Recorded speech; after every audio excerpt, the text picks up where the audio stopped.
Hello everyone, welcome to explanation by Ashutosh. बच्चों, हम पढ़ रहे थे ज्योमेट्री की थर्ड क्लास आज है। पिछली क्लासेस में आपने लाइन एंड एंगल पढ़ लिया था। आज हम ऐसे टॉपिक के बारे में डिस्कस करने वाले हैं जिसको बहुत से टीचर्स ऐसे ही छुड़ा देते हैं और इस टॉपिक पे से क्वेश्चंस बहुत सारे आते हैं। ठीक है, तो आज हम डीपली कॉन्सेप्ट जानने वाले हैं यहाँ पे किसका, इनइक्वालिटी ऑफ ट्राइंगल का। अच्छा जी, इनइक्वालिटी ऑफ ट्राइंगल के पहले हम बात कर लेते हैं यहाँ पे किसकी, एरिया की, कि एरिया किस किस तरीके से ट्राइंगल का निकाला जा सकता है। ठीक है, अच्छा, यदि आपको पता हो, यदि आपके बेसिक्स थोड़े से भी क्लियर हैं तो आपको पता होना चाहिए कि सर जो एरिया का फॉर्मूला होता है, एरिया बराबर क्या होता है, half of base into height. ठीक है, यानी कि यदि मैं half into base into height को यदि मल्टीप्लाई करता हूं तो वो क्या आ जाता है, उस ट्राइंगल का एरिया आ जाता है। मान लीजिए कोई ट्राइंगल आपके सामने इस तरीके से दिया हुआ है। ठीक है, इसको मैं आपको अलग से समझा देता हूं। जैसे कि कोई एक ट्राइंगल है आपके सामने, कुछ इस प्रकार से दिया हुआ है। इस ट्राइंगल में आप देख पा रहे हैं कि ए के सामने की जो साइड है, यानी कि वर्टेक्स ए जो है उसके सामने की जो साइड है उसकी लेंथ में मान लेता हूं कितनी भैया, मेरे यहाँ पे ए है। ठीक है, स्मॉल है। बी के सामने मान लेता हूं स्मॉल बी है। सी के सामने मान लेता हूं स्मॉल सी है। यानी कि जो बी सी की लेंथ है वो ए है, ए सी की लेंथ बी है और ए बी की लेंथ कितनी है, सी है। अच्छा, मैं मानता हूं कि यहाँ पे जैसे कि आप देख रहे हो, मैंने क्या किया, BC पे एक परपेंडिकुलर डाला। ठीक है, ये वाला, ये परपेंडिकुलर है। ठीक है, 90 डिग्री का कोण बना रहा है। मैंने C से सामने वाली साइड पे परपेंडिकुलर डाला। ठीक है, ये भी कितना है, 90 डिग्री है। मैंने B वर्टेक्स से AC पे परपेंडिकुलर डाला, ये लीजिए 90 डिग्री। अच्छा, आपको पता है कि जो भी परपेंडिकुलर डाला जाता है वो क्या होता है, हाइट होता है। ठीक है, अच्छा, ये A है, मैं इसको मान लेता हूँ कितना, ये जो यहाँ पे सामने आपके सामने परपेंडिकुलर डला हुआ है BC पे, इसकी हाइट में मान लेता हूँ कितनी है, H1 है। अच्छा, जो B पे डला हुआ है उसकी मैं मान लेता हूँ कितनी है भाई, मेरे यहाँ पे H2 है। अच्छा, जो C पे डला हुआ है यहाँ पे उसकी मैं मान लेता हूँ कितनी, H3 इसकी हाइट है। अच्छा, आपको जैसे कि बताया कि एरिया यदि मुझे निकालना रहेगा तो एरिया कैसे कैसे निकालूंगा, यदि मैं साइड A को लेकर के चलता हूँ। ठीक है, तो साइड A, यदि मैं साइड A को यदि बेस मान लेता हूँ तो उसकी हाइट कितनी होगी यहाँ पे, तो आप देखेंगे हाइट कितनी लेनी पड़ेगी मुझे, यहाँ पे H1 लेनी पड़ेगी। क्या इतनी बात क्लियर है क्या, बोलो हाँ। अच्छा, यदि मैं बात करता हूं यहाँ पे, यदि मैं बेस इस बार B को लेता हूं तो यहाँ पे जो हाइट रहेगी वो कितनी हो जाएगी, H2 हो जाएगी।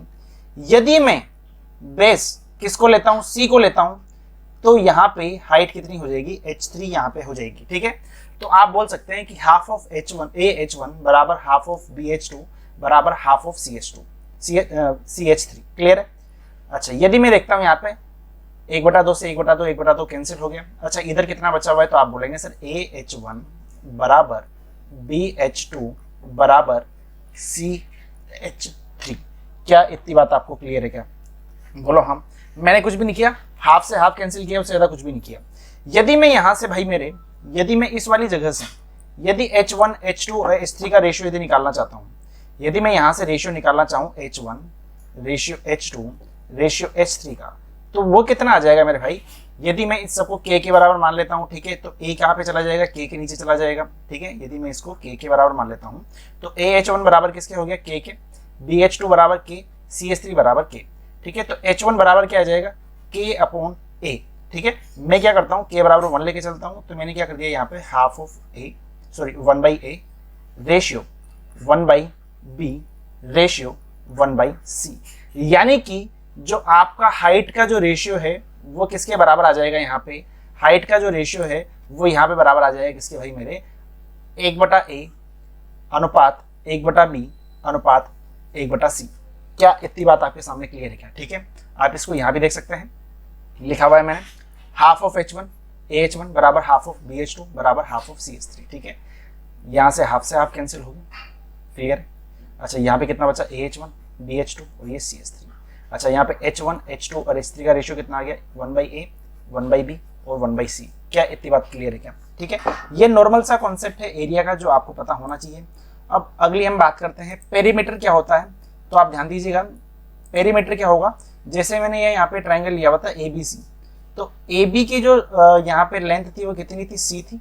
BC की लेंथ कितनी थी, A थी। और AC की लेंथ कितनी थी, स्मॉल b थी। तो पेरीमीटर क्या होता है, ये पूरा यहाँ से, यदि आप यहाँ से ए से चलना स्टार्ट करो, ठीक है, आप ए से चलना स्टार्ट करो, जितनी लेंथ यहाँ पे आप, जितनी डिस्टेंस आप यहाँ पे कवर करने वाले हो, वो पूरी की पूरी क्या हो जाएगी, पेरीमीटर हो जाएगी। यानी पेरीमीटर कितना होगा इसका, यहाँ पे चलेंगे अपन सी प्लस ए प्लस बी, या फिर इसे बोल सकते हैं अपन क्या, ए प्लस बी प्लस सी। यानी कि जो आपके सामने ट्राइंगल का पेरीमीटर क्या होएगा यहाँ पे, ए प्लस बी प्लस सी। अच्छा, आपने बचपन की कक्षाओं में एक फॉर्मूला पढ़ा हुआ है, कौन सा, हेरोन्स फॉर्मूला, ठीक है।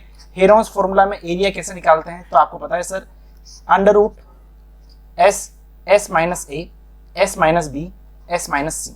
और एस क्या होता है यहाँ पे, आप ध्यान दीजिएगा, एस यहाँ पे क्या होगा, A plus B plus C by 2।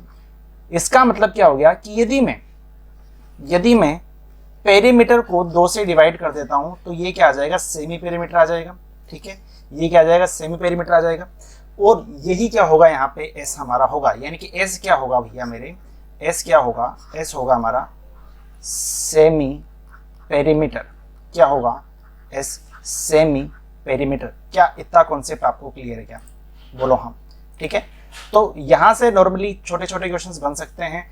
Pre का एग्जाम यदि आप देते हैं तो प्री के एग्जाम में एसएससी में आपसे क्वेश्चन पूछे जाते हैं, बट जो मेंस का एग्जाम आप देंगे, मेंस में जो 100 क्वेश्चंस आएंगे उनमें कभी भी ऐसा नहीं पूछेगा कि आपको वो हेरोन्स फॉर्मूला सीधा लगाना रहेगा, इनडायरेक्टली आपको वो लगाना हो सकता है। बीच की जो छोटी छोटी क्वेश्चंस की स्टेप होती है वहां पे हेरोन्स फॉर्मूला लगा के आपको एरिया निकालना पड़ेगा, ठीक है।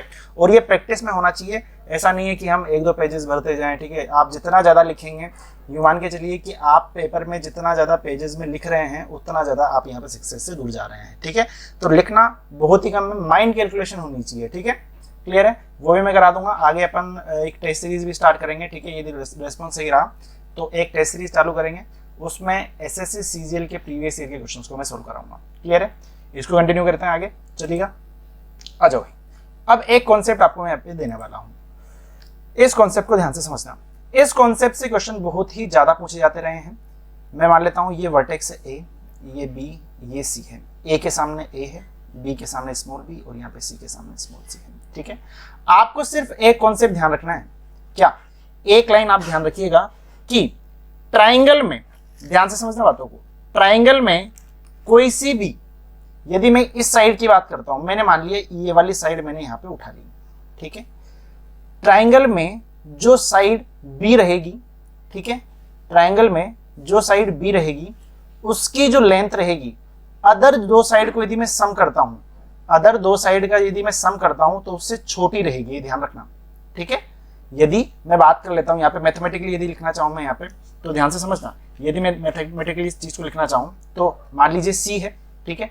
यदि मैं सी को यदि पकड़ के चलता हूं यहाँ पे, तो ध्यान से समझना, सी की जो वैल्यू रहेगी, ठीक है, वो क्या होगी, a प्लस बी से क्या होगी, कम होगी, क्लियर है।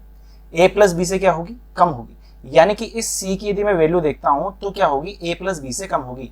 यानी कि ये ट्राइंगल के बनने का एक नियम है कि जो थर्ड साइड होती है वो अदर 2 साइड के सम से छोटी होती है। क्या इतनी बात क्लियर है क्या, ठीक है। अब मैं यहाँ पे क्या कर रहा हूँ, मैं a को पकड़ लेता हूँ, मैं क्या करूंगा, a को यदि पकड़ के देखता हूँ यहाँ पे, तो b प्लस सी मेरा क्या आ जाएगा, यहाँ पे ग्रेटर देन a होना चाहिए। यानी कि b प्लस सी का यदि मैं सम करता हूँ, यानी कि किसी भी 2 साइड का जो सम रहेगा, किन्हीं भी 2 साइड का जो सम रहेगा वो थर्ड साइड से ज्यादा रहेगा, क्लियर है। यानी कि ट्राइंगल बनने का नियम क्या है, सिर्फ इतनी सी बात ध्यान रखें आप कि किन्हीं भी 2 साइड का जो सम रहता है वो तीसरी साइड से ज्यादा होता है। देख लो आप यहाँ पे a प्लस बी का जो सम है वो c से ज्यादा रहेगा, b प्लस सी का जो सम है वो यहाँ पे a से ज्यादा रहेगा, और a प्लस सी का जो सम रहेगा वो b से ज्यादा रहेगा। अच्छा, यहाँ पे मैं एक बात करता हूँ कि मैं यहाँ से b की वैल्यू निकालना चाहता हूँ। b की वैल्यू कैसे निकालेंगे आप कुछ भी नहीं मत करो, इसको a को उधर भेज दो। आपने जैसे ही a को उधर भेजा तो कितना आएगा यहाँ पे c माइनस a। अच्छा, यहाँ से भी b की वैल्यू निकल सकती है क्या, बोलो हाँ, ठीक है। तो ये कितना आ जाएगा, a माइनस सी। यानी कि एक बात मुझे यहाँ पे पता चली कि जो b की वैल्यू है ना, ठीक है, b की जो वैल्यू है वो अदर 2 साइड का यदि मैं डिफरेंस करता हूं, या तो मैं c माइनस ए कर दूं या फिर a माइनस सी कर दूं, तो जो b की वैल्यू रहेगी वो क्या होगी, अदर 2 साइड के डिफरेंस से ज्यादा होगी। यानी कि पहली बात तो मैंने ये बोली थी कि किसी भी ट्राइंगल में एक जो साइड रहेगी वो क्या होगी, अदर 2 साइड के सम से छोटी होगी। लेकिन यहाँ पे एक और बात मेरे सामने आ गई कि जब भी हम बात करते हैं यहाँ पे किसी भी ट्राइंगल की किसी भी साइड की, तो वो क्या होगी, अदर टू साइड के डिफरेंस से बड़ी होगी। यानी कि a माइनस सी बोल दूं, c माइनस ए बोल दूं, बात एक ही है, कोई दिक्कत यहाँ पे नहीं है। तो मैं यहाँ पे मोड़ में लिख देता हूँ, ये लो जी। क्या इतनी बात आपके सामने क्लियर है क्या? ठीक है, बढ़ जाए आगे। अच्छा, क्या सर इसको हम आगे भी लिख सकते हैं क्या? बाकी और साइड के लिए बिल्कुल लिख सकते हैं। जैसे ए की मैं बात करता हूँ, तो ए की यदि बात की जाए तो ए को मैं कैसे लिखूंगा यहाँ पे ध्यान से समझना। यदि मैं बात करूँ यहाँ पर, अच्छा इसको पूरा लिख लेते हैं, बी जो रहेगा वो क्या होगा, ए माइनस सी से क्या होगा यहाँ पे बड़ा होगा। ठीक है, यदि मैं इसको मगअप करके लिखना चाहूँ पूरी चीजों को, तो आप सिर्फ एक छोटी सी चीज ध्यान रखना। ठीक है, आप एक छोटी सी चीज ध्यान रखना जो आपके सामने लिख रहा हूं मैं यहाँ पे। 3 रिजल्ट आपके सामने लिखने जा रहा हूं, ध्यान से देखना इस चीज को। यदि मैं बात करता हूं यहाँ पे बी के लिए, तो बी के लिए आप क्या देखेंगे कि जो a माइनस सी, यानी कि c और a का जो डिफरेंस रहेगा वो क्या होगा, b से छोटा होगा। लेकिन a प्लस सी करता हूं तो वो क्या होगा यहाँ पे b से बड़ा होगा। क्लियर है? अगली हम बात करते हैं, अगली हम यहाँ पे a ले लेंगे। ठीक है, और तीसरी बात के लिए हम यहाँ पे क्या ले लेंगे, यहाँ पे अब c ले लेंगे। क्लियर है?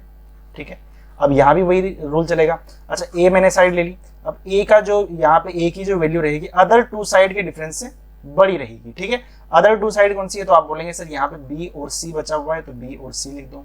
और यहाँ पे यदि b प्लस c का यदि सम करता हूँ तो b प्लस c के सम से छोटी रहेगी। ठीक है, अच्छा यहाँ पे c की मैं बात करता हूँ तो क्या होगा, a प्लस b से तो ये क्या होगा, छोटा होगा, लेकिन ये a माइनस b से ये बड़ा होगा। तो ये मगअप करके मैंने पूरी बात यहाँ पे लिख दी है कि जब भी कभी हम किसी भी ट्रायंगल की किसी भी साइड की हम बात करेंगे तो साइड क्या होगी, अदर टू साइड के डिफरेंस से तो क्या होगी, बड़ी होगी, लेकिन अदर टू साइड के सम से छोटी होगी। फिर से बोल रहा हूँ, किसी भी ट्रायंगल की जो साइड रहती है वो अदर टू साइड के डिफरेंस से बड़ी होती है और अदर टू साइड के सम से छोटी होती है। ये बात आपको ध्यान रखनी है और इसी पे आगे आने वाले क्वेश्चंस हम करने वाले हैं। ठीक है, पहला क्वेश्चन आपके सामने। ठीक है, पहला क्वेश्चन आपके सामने, आप इसका स्क्रीनशॉट ले लो, चाहो तो इसका ले लो, एक ही बात है। आगे देखो, पहला क्वेश्चन आपके सामने आ रहा है। पहला क्वेश्चन देखेंगे, if the side of a triangle are 10, 15 and x। कोई भी ट्राइंगल दिया हुआ है भाई मेरे, उसकी जो साइड से वो कितनी है, 10, 15 और x है। x की जो वैल्यू है ना भाई, वो क्या है, इंटीजर है। ठीक है, वो क्या है, एक पूर्णांक है, इंटीजर है। तो मुझे बताना है कि how many values of x are possible. तो यहाँ पे जितने भी टाइप के क्वेश्चंस बन सकते हैं इस पैटर्न पे, वो हम यहाँ पे सोल्व कर लेते हैं। अच्छा, मैंने अभी आपको एक बात बताई थी कि, अच्छा मुझे एक बात बताओ, ट्राइंगल बन रहा है, ठीक है, ये दो साइड तो फिक्स है, सिर्फ ये जो थर्ड साइड रहेगी ना, इस पे हम कंडीशंस लगा सकते हैं। अच्छा मुझे एक बात बताओ, यदि मैं इस थर्ड साइड के लिए कंडीशन लगाना चाहूँ तो मैं यहाँ पे क्या लिखूंगा, मैंने क्या बोला था कि जो भी थर्ड साइड रहेगी वो अदर टू साइड के सम से तो छोटी रहेगी, यानी कि इसकी जो वैल्यू रहेगी वो 10 प्लस 15 से तो छोटी रहेगी, जबकि इन दोनों के डिफरेंस से बड़ी रहेगी। अच्छा, 10 और 15 का डिफरेंस कितना हो जाएगा, तो आप बोलेंगे सर 15 माइनस 10 हो जाएगा। क्या इतनी बात क्लियर है? अच्छा, 15 माइनस 10 कितना हो जाएगा, यहाँ पे 5 हो जाएगा।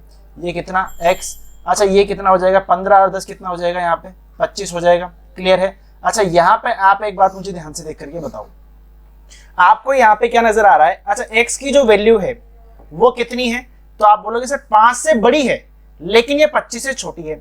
अच्छा, आपको x की वैल्यू क्या लेके चलनी है, तो आप बोलेंगे सर x यहाँ पे क्या इंटीजर है, तो मुझे बताओ क्या x की वैल्यू 5 के बराबर है क्या, तो आप बोलोगे सर नहीं है, 5 से बड़ा जो इंटीजर रहेगा वो x की वैल्यू हो सकती है, यानी कि x जो रहेगा वो किस में आएगा, तो आप बोलोगे सर 6 हो सकती है, 7 हो सकती है, 8 हो सकती है, और ऐसे करके चलेगी। अच्छा, क्या 25 हो सकती है क्या, तो आपका दिल बोलेगा नहीं सर 25 तो नहीं हो सकती, लेकिन 25 से छोटा जो इंटीजर रहेगा यानी कि 24, वो इसकी वैल्यू हो सकती है। क्या इतनी बात आपके सामने क्लियर है क्या?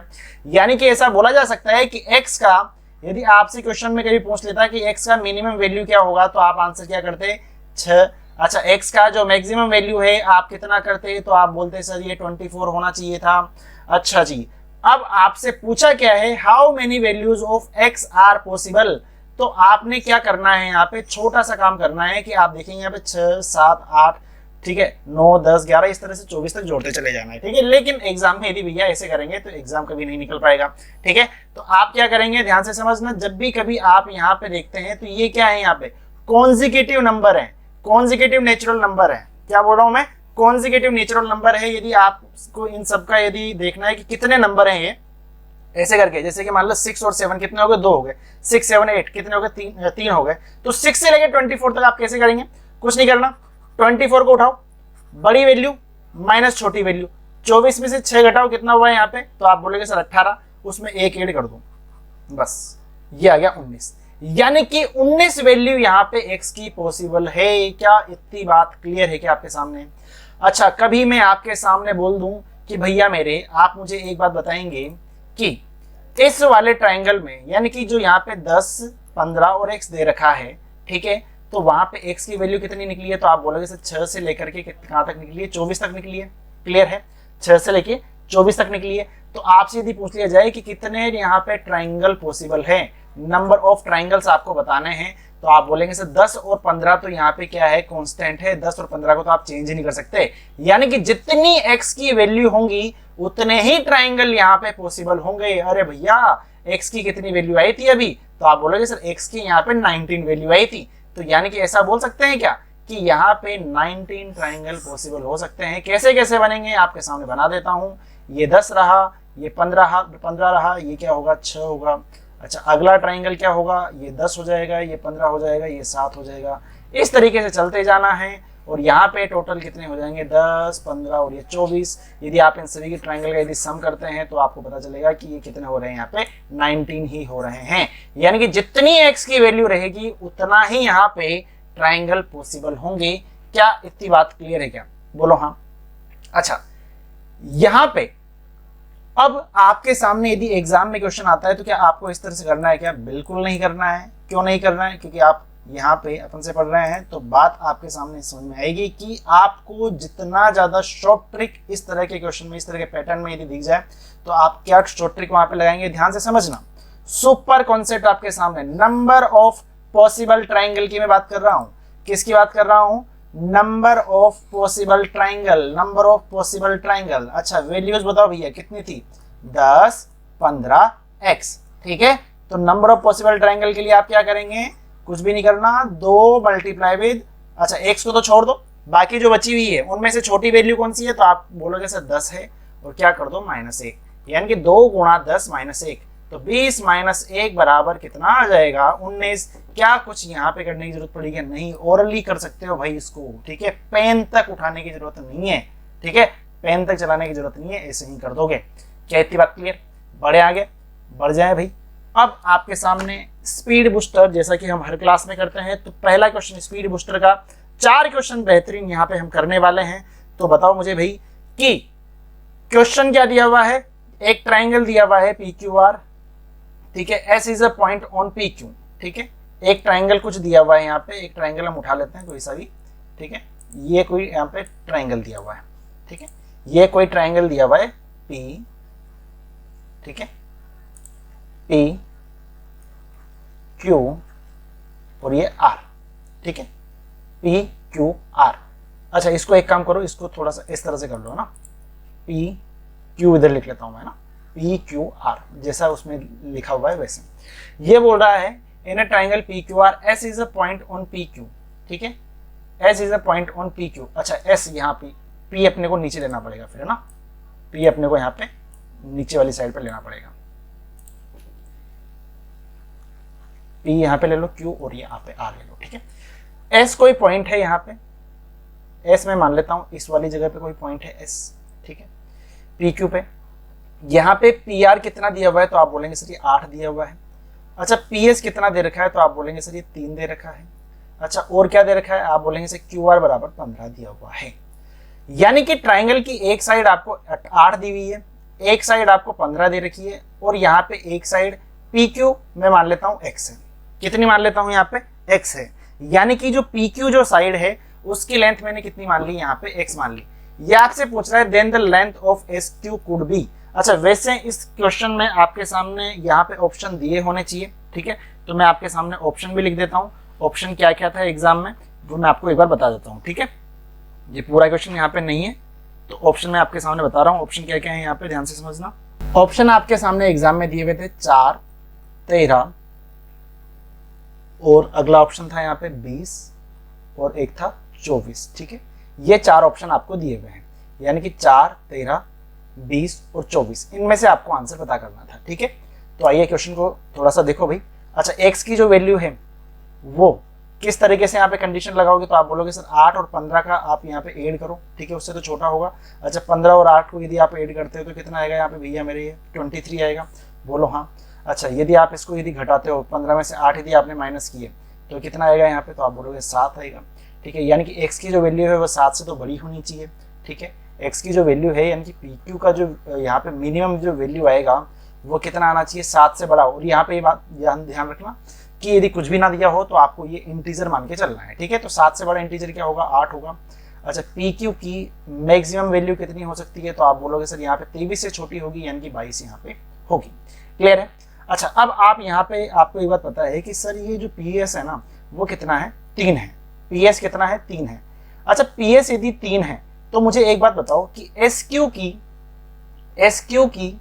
मिनिमम वैल्यू कितनी हो सकती है, तो आप बोलोगे सर SQ की जो मिनिमम वैल्यू है कितनी हो सकती है, 8 में से आप 3 को माइनस कर दो, कितनी हो सकती है, 5। क्योंकि PQ की यदि टोटल मिनिमम वैल्यू यदि 8 दे रखी है और PS अकेला 3 है तो SQ कितना बचा, तो आप बोलोगे सर 5 बचा। अच्छा, SQ की मैक्सिमम वैल्यू कितनी होगी, तो आप बोलोगे सर यहाँ पे PS कितना है, 3 है। PS कितना है भाई मेरे, 3 है। ठीक है, PS कितना है, 3 है। PQ की मैक्सिमम वैल्यू कितनी दे रखी है, 22 दे रखी है। तो यहाँ पे SQ कितना बच गया, तो आप बोलोगे सर 22 में से 3 घटा तो कितना बच जाएगा यहाँ पे अपना 19 यहाँ पे बच जाएगा। यानी कि SQ की जो मिनिमम वैल्यू है 5 हो सकती है और यहाँ पे जो मैक्सिमम वैल्यू है कितनी हो सकती है, 19। अच्छा, SQ की यदि मिनिमम वैल्यू 5 हो सकती है तो ये 4 कहाँ से आ गया, तो 4 तो आंसर हो ही नहीं सकता। अच्छा, SQ की मैक्सिमम वैल्यू 19 हो सकती है। ठीक है, मैक्सिमम वैल्यू कितनी हो सकती है, 19 हो सकती है। अच्छा, मैक्सिमम वैल्यू यदि 19 हो सकती है तो आप मुझे बताओ एक बात यहाँ पे कि 19 यदि हो सकती है तो 20 कहाँ से आ गया। अच्छा, 24 कहाँ से आ गया, नहीं। तो आंसर हमारा क्या हो जाएगा यहाँ पे 13। यानी कि सीधा सीधा यहाँ पे ऑप्शंस को देख करके आंसर हमें निकालना था। ठीक है, ऑप्शंस नहीं है तो आप क्वेश्चन को नहीं कर पाएंगे। क्लियर है। क्या बताया मैंने, फिर से समझना। x की वैल्यू मैंने क्या किया, x का वैल्यू निकाल लिया, यहाँ पे x की रेंज निकाल ली, x यानी कि PQ की रेंज निकाल ली, तो कितना मिनिमम 8 रहेगा और मैक्सिमम 22 रहेगा। अच्छा, PS अकेला 3 दे रखा है तो SQ के लिए कितना बचेगा मिनिमम, तो आप बोलोगे सर 8 में से 3 माइनस कर दो, 5 बच गया। अच्छा, मैक्सिमम कितना रहेगा, तो आप बोलोगे सर 22 में से 3 माइनस कर दो। ठीक है, इसके लिए बचेगा, तो ये कितना होगा, 19 बचेगा।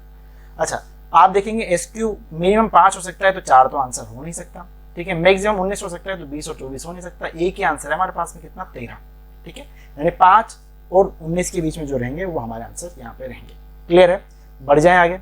चलो सर, अगला क्वेश्चन आपके सामने। Find the sum of perimeters of all the triangles from this side 14 centimetre, 25 centimetre and x centimetre. Clear है, काफी बेहतरीन क्वेश्चन है, एक एग्जाम में आया हुआ क्वेश्चन है ये, तो ध्यान से समझना। यदि मैं बात करता हूं यहाँ पे नंबर ऑफ पॉसिबल ट्राइंगल, यदि मैं निकालना चाहूँ नंबर ऑफ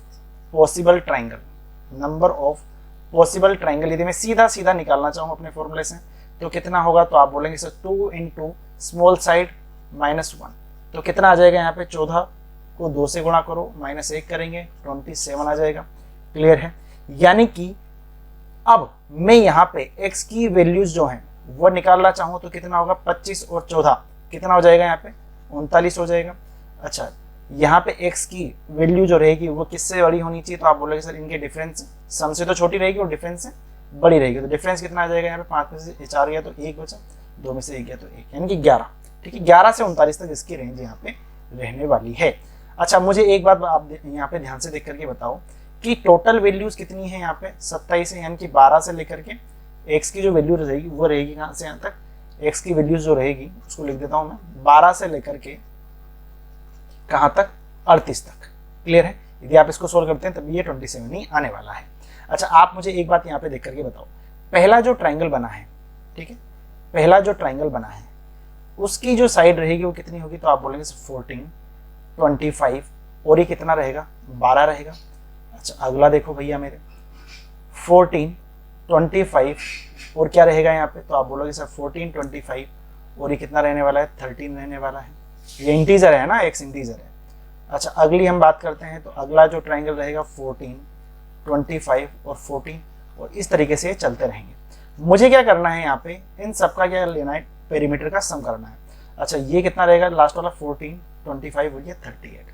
अच्छा पेरीमीटर का यदि आपको सम करना है तो मुझे एक बात बताओ यहाँ पे ध्यान से, यदि आप पेरीमीटर का सम करना चाहते हैं तो आप मुझे बताओ कि ये 14 और 25 कितना होता है, तो आप बोलेंगे सर ये तो 39 होता है, ठीक है 5009। और ये 39 कितने टाइम्स आएगा, तो आप बोलेंगे सर ये 39 कितने टाइम्स आ रहा है, 39 हमारा आ रहा है 27 टाइम, ठीक है, क्योंकि 27 ट्राइंगल बन रहे हैं तो आपको सम ही तो करना है ना, इनकी इन सबका सम, इन सबका सम, इन सबका सम। तो जो हमारा 39 है वो कितने टाइम्स आएगा, तो आप बोलेंगे सर 27 टाइम आएगा। चलो भैया आगे बढ़ो।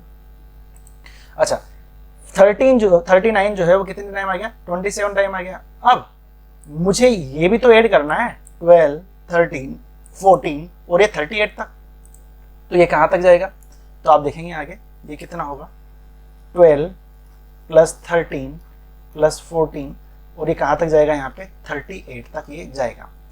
ये 39 कहां से आया, फिर से समझा देता हूं आपको।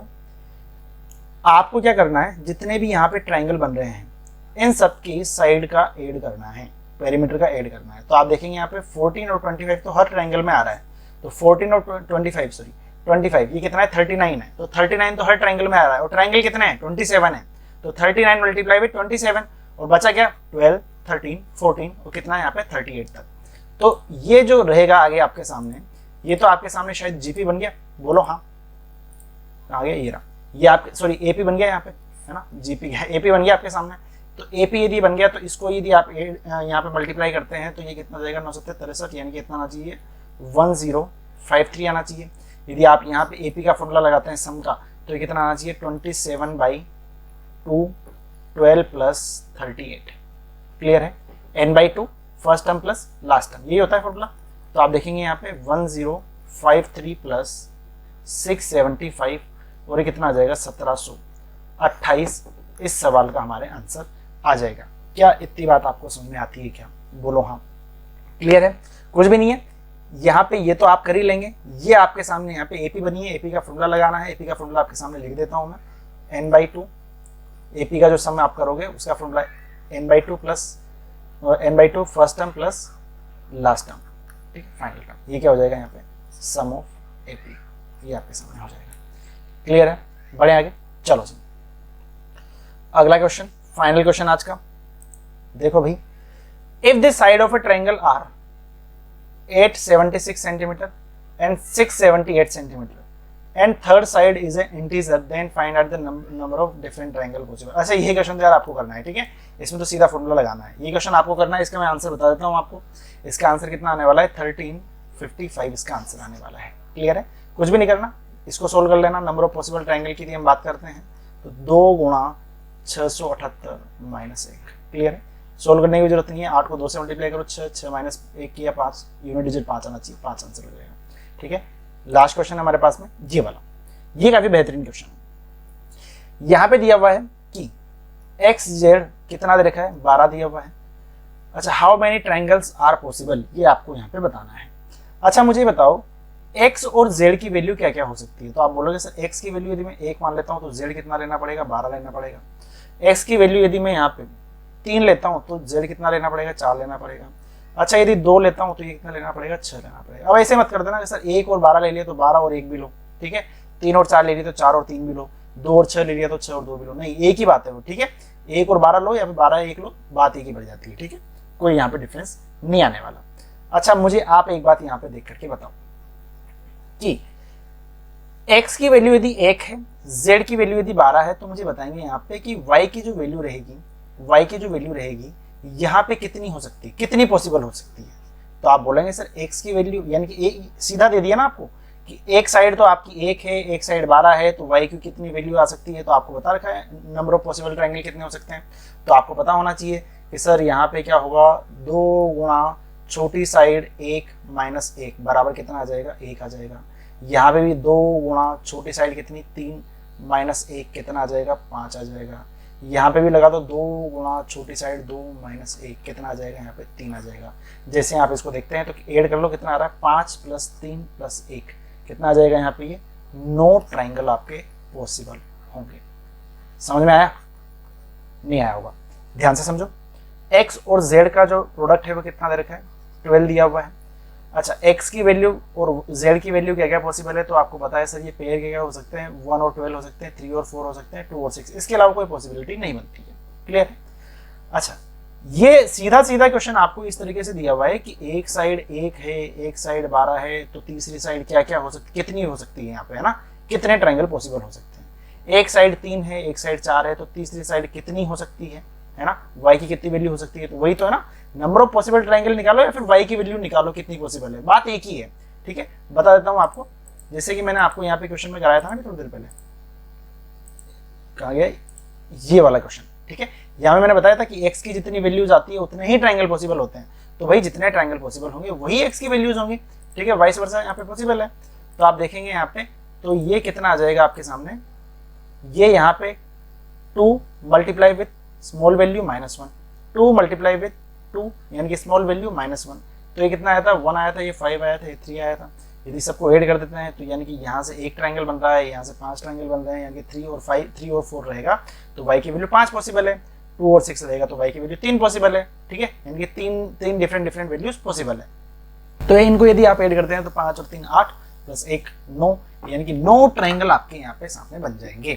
यानी कि ये पहला पड़ाव था, पहला पार्ट था इनइक्वालिटी का, और इनइक्वालिटी में आगे भी बहुत सारी चीजें हैं, उनको हम अगली क्लास में कर लेंगे, वीडियो ज़्यादा लंबा हो जाएगा।